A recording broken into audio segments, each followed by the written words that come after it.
Former Bulls player, backup point guard and very effective point guard of the Bulls' first three-peat, B.J. Armstrong, gives his take on the Rich Eisen podcast on LeBron versus Jordan. You know, everybody are being asked, former players, even former NBA players, former teammates of Michael Jordan, and all these guys are being asked the comparison of Michael Jordan and LeBron James. I like to hear former players talk about it more so than fans, because a lot of fans are connected to these players and they're going to give you somewhat of a biased opinion of the two players, and you may not get all what you want to get out of it. But B.J. Armstrong is a former teammate of Michael Jordan's. I'm going to put that out there of note. But he gives a very interesting take on his who he chooses and why he chooses the person he chooses.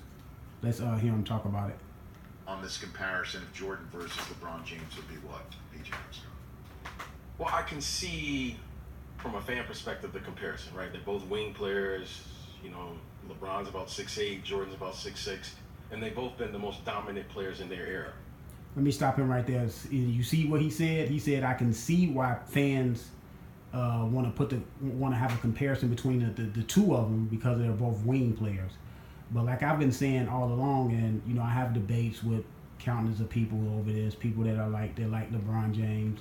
I'm a Jordan guy. I choose Jordan. I am a Chicago fan, not a former, but I am a Chicago Bulls supporter. I like the Bulls. I'm from Chicago, so I'm gonna be a little biased. I choose Michael Jordan, but I have really good reasons and good points and well thought out points of a guy that actually seen all of Jordan's career, and I seen all of LeBron's career. I'm 41 years old, so I started looking at basketball around about I think the second time the Bulls played the Pistons, I think 88, 89. And I really started looking at it with an educated eye about 94. Around about 94, 95, I really started looking at it from an educated perspective of what's going on the floor. You know, it's looking at it and then it's understanding what you're looking at. So I really wasn't taking, you know, into account what I was looking at until about 94. But B.J. Armstrong is going to tell you the reason why these guys are different players and how you have to look at them in that sense. But when I look at it, and I look at it from the detail as a player, as an ex-player, they're two totally different players. LeBron is a facilitator. LeBron initiates. LeBron will do things that I don't think Jordan was asked to do, but more importantly, I don't think he had to do it. You know, LeBron will initiate the offense. He'll score. And that's the biggest thing. LeBron James is the initiator. He initiates the offense. Therefore, he brings the ball up. He's kind of like a point forward. He kind of played the same position like Scottie Pippen for the Bulls. He was a point forward. He called the plays. He ran the offense. Jordan, he moved around, got in different spots and within the triangle. And unlike that system that Jordan played in, which was a triangle system that Phil Jackson implemented when he came in, LeBron James get to play the LeBron James system, which he calls all the plays. He runs the team. He runs the team as far as on the court. He facilitates who he wants to facilitate to, and that's how it goes with LeBron James. And that's why you really can't compare these two guys, because they are asked to do different things within the offense. A little bit, he'll rebound a little bit, he'll do all the things within the team. Michael Jordan was a scorer first, second, and third. He was a phenomenal finisher of the game. And what I mean by that is Michael Jordan stopped playing the game. He stopped having to facilitate. He didn't have to do all those things. He just finished the game. He finished it. And the reason why Jordan played a different system, played a different way, is because Phil Jackson wanted to get the ball out of Jordan's hands and told Jordan, you will be more effective if you have the ball in your hands less, especially less at the top of the circle, because teams will load on you and be able to, double you and, lower your percentages of getting in the lane and getting to your sweet spots. If you have the ball in the triangle, we can set you in different spots on the court.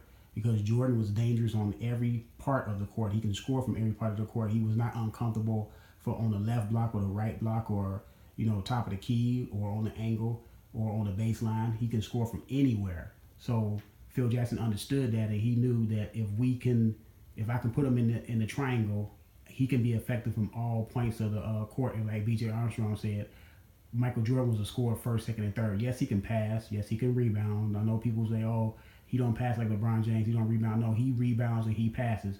He just was asked to play a different way in a different system. Because like I always say, when Jordan was asked to be a facilitator, when Doug Collins was there, and Michael Jordan's third year or second year, he averaged 8 assists a game for that whole year.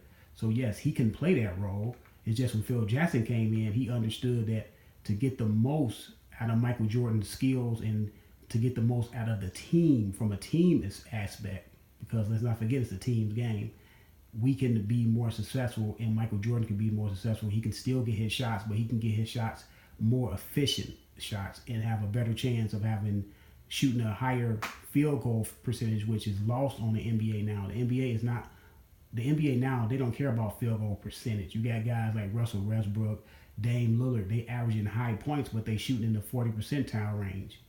That's not good. They shooting in not even the mid 40s. Some of them, I think Damian Lillard is shooting 43%, somewhere like that. That's too low, man. You had a ball that many times in your hands, you have the responsibility of shooting a higher percentage. You should be shooting at least close to 50%, no lower than 47% from the field. He was, I think, the game's greatest finisher because he had no weakness in his game. When he played the game, especially in the fourth quarter, we refer to him as a three-dimensional player. He was either going to score, he was going to get fouled, or he was going to go to the free throw line and make the 2 free throws. And not many players can do that in the last 4 minutes of a game. Jordan was the best. He was just three-dimensional in every way, every phase of the game, especially coming down the stretch. I think LeBron in this year's play. And another thing, Michael Jordan was three-dimensional in. He was three-dimensional in shooting. Back then, they didn't shoot the 3 as much, but he can shoot the 3. He was three-dimensional in shooting the 3, mid-range, posting, and driving. A lot of these players nowadays, is either a drive to the basket or is a 3-point shot. Is no post up. Not many players post up. Not many players shoot the mid-range shot. So Michael Jordan had it all. This is why he's the best player, especially when it comes between him and LeBron James, because LeBron James has just not developed in the last couple years a comparable post-up game or a comparable mid-range game. His shooting, LeBron James has greatly improved his shooting, but it took like 12 years for him to even get in the post. So no, these guys do not compare to Michael Jordan, man. He was three-dimensional, like what B.J. Armstrong said. Off run, I thought he has done a much better job than he has in years past at being a finisher. Well, the answer to that would be he has to because Pippen is a top 50 player of all time. Other than Dwayne Wade in his entire career, who else has he had? See, the reason why, a lot of these pundits are, and Rich Eisen, I'm kind of surprised, but a lot of these pundits are, the narrative is LeBron James has to do a lot. No, LeBron James wants to do a lot because he wants to play the LeBron James system. He has never played in a system before, a system that was not his, of his doing. He's been playing in the same system he's been playing in since high school.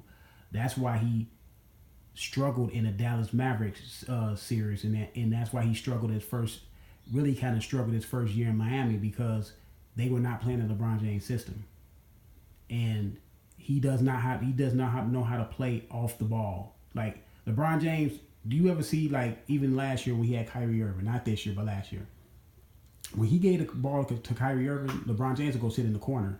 He would not move around. He would not cut very often. He would not set screens for anyone else. He would just get a ball to Kyrie and tell Kyrie to go to work. You know what I'm saying? He just wouldn't move off the ball. He wouldn't set no screens. He's a guy that has to have the ball in his hands. And that's what I say about LeBron James. That's why I say you cannot compare him and Michael Jordan. They're not even the same type of player. Now, LeBron James and Scottie Pippen played the same type of game. They both played the point forward. Except Scottie Pippen did not play the Scottie Pippen system. He still played within the triangle. He did not play the Scottie Pippen system like LeBron James is playing the LeBron James system. That's why everything is centered around LeBron James. That's why certain players would not come play with LeBron James, because that's why Kyrie Irving left, because he said he wanted to be a true point guard. He wanted to handle the ball more. LeBron James, you just cannot do that with LeBron James because he has to bring the ball up.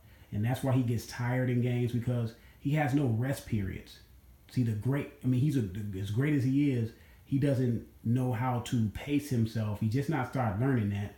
But if he will be able to pace himself if he get in the post. He can rest. You know what I'm saying?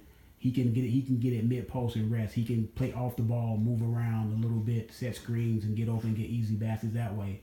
Let George Hill run the point sometimes. But he won't do that because he's uncomfortable with the ball. But that's my take on it, man. It's a fun debate to have with some people, but to me it's not even a debate. Michael Jordan is the better of the two between those guys. Period, point blank. You know what I'm saying? I'm out. Subscribe to the channel, man. Let me know what y'all think.